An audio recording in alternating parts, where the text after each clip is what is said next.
Takže dobrý den, toto je druhý díl PS diagramu. Dneska se budeme zabývat těmito dvěma blokama, což je větvení a větvení o více větvích, no. Takže s tím můžeme začít. Klasický větvení. To funguje tak, že my sem zadáme podmíněný výraz, jo. Takže když platí, že pokud platí, že x se rovná 5, tak nám PS diagram, pokud se x vážně bude rovnat 5, tak nám kulička projede tímto ramenem ano. Ale pokud se nám x nebude rovnat 5, tak nám projede ramenem ne. Ale co to znamená, že projede tím ramenem? To znamená to, že nám vykoná nějaký tyhle ty příkazy, který do těch ramen my dáme, jo. Když dáme 5, a tady si to prostě projede všema příkazama. Takže ty příkazy můžeme třeba dát. Pro x je x minus 1 a tady pro ne je x a x plus 1. Takže tady dáme 1, tady nám to projede přes ne a zvýšila se nám hodnota x o 1. A nebo sem třeba můžeme dát nějaký ty výstupy. Takže dáme výstup,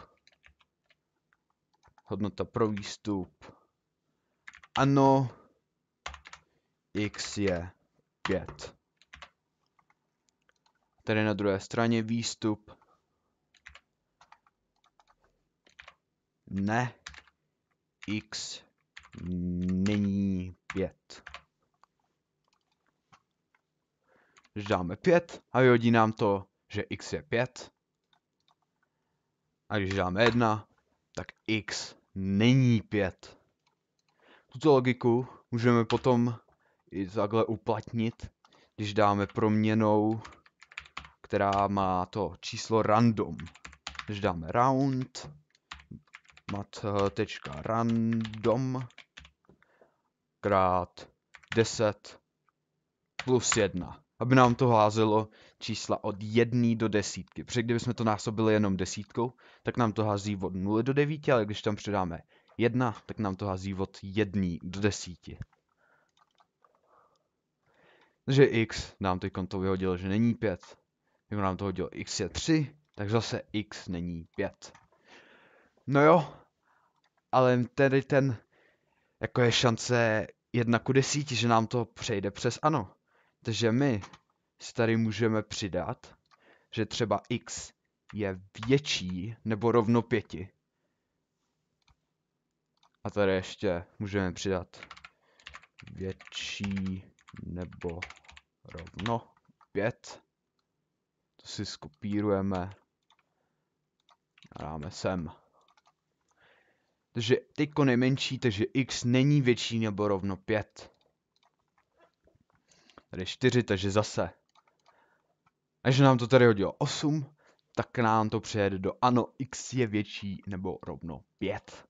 Jo, protože to x bylo větší. Ale my bychom chtěli, aby to šlo přes ano pouze, pokud to číslo bude třeba 5 a nebo 1. A jak to uděláme? Dáme tady mezeru, zmáčkneme pravý alt a 2tv a napíšeme zase x se rovná 2, nebo co jsem říkal, jo. X je rovno 5 nebo 2.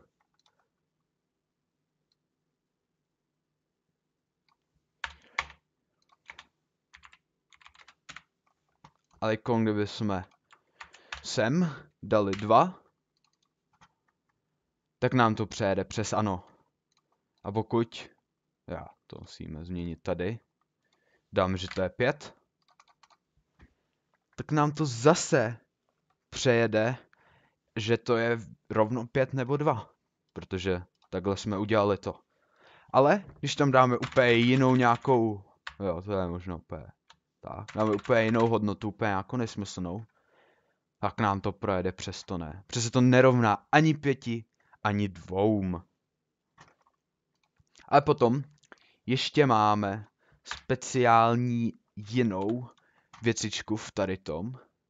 Tady to znamená, buď je x rovno 5, nebo x se rovná 5, takže to pojede přes ano, ale my tam můžeme dát alt-c, a to znamená ano. Takže x by se muselo rovnat 5 i 2 navzájem, což nejde. Takže když tady máme x je 5, tak nám to pořád projede, přes to ne, protože x se nemůže rovnat 2 jiným číslům. Takže my tady můžeme třeba zadat jinou takhle proměnou y. A tady si můžeme vytvořit proměnou y, která je rovna 2. Takže máme 2 proměnné a když se rovnají x 5 a y 2, tak to projede přes to ano. Ale pokud jenom jedna z nich nebude tuhle tu podmínku splňovat, tak to projede přes to ne. I když tahle x je rovno 5, tak ale to y není rovno 2, takže to nemůže projet přes větev ano. Takže takhle máme normální větvení, jo. Ale ono je tady ještě jiný větvení, a to je větvení ve více větvích, jo. To je takový trochu divný, ale tady kolik chceme, aby měl symbol větví, tak my si dáme 3 větve. Takže tady máme 3 různé větve a čtvrtý jinak. Takže tady máme to větvení o více větvích, jo. Takže musíme zadat vstupní proměnou, což naše vstupní proměna teda bude ta x. Takže napíšeme, že se bude rozhodovat podle naší proměnné x. Potom tohle se vlastně znamená, že musí se ta vstupní hodnota něčemu rovnat. Takže naše se rovná třeba 500, tak do prvního si napíšeme 5. Ale do dalšího si můžeme napsat třeba 6. A nebo napsat, že se rovná text. Jako když to spustíme, tak nám to projede tedy naší větví s 5. Tak můžeme vidět podle tady barvičky. Protože se nám to prostě rozhodlo projet 5, protože x se rovná 5. Když teda x změníme na hodnotu 6, tak nám to projede tady druhou větvičkou. A nebo když x bude mít hodnotu text, tak nám to projede to úplně poslední. A nebo je to teda ještě ta poslední možnost, že se nerovná ani jednomu. Takže nám to projede větvičkou jinak. A tady to větvení funguje úplně stejně jako to normální. Prostě sem si můžeme dát nějaký výstupy. Jo, třeba to x. To je vlastně úplně jedno. Tady můžeme třeba udělat matematickou operaci pro x, že x minus 1 je, aby nám to samozřejmě zase vyhodilo 5. A nebo tady můžeme dát výstup nesnáším text. Takže když máme jedničku, tak nám to nic neudělá, máme smůlu. Když bude x 5, tak nám to jenom řekne, že to je 5, což je krása.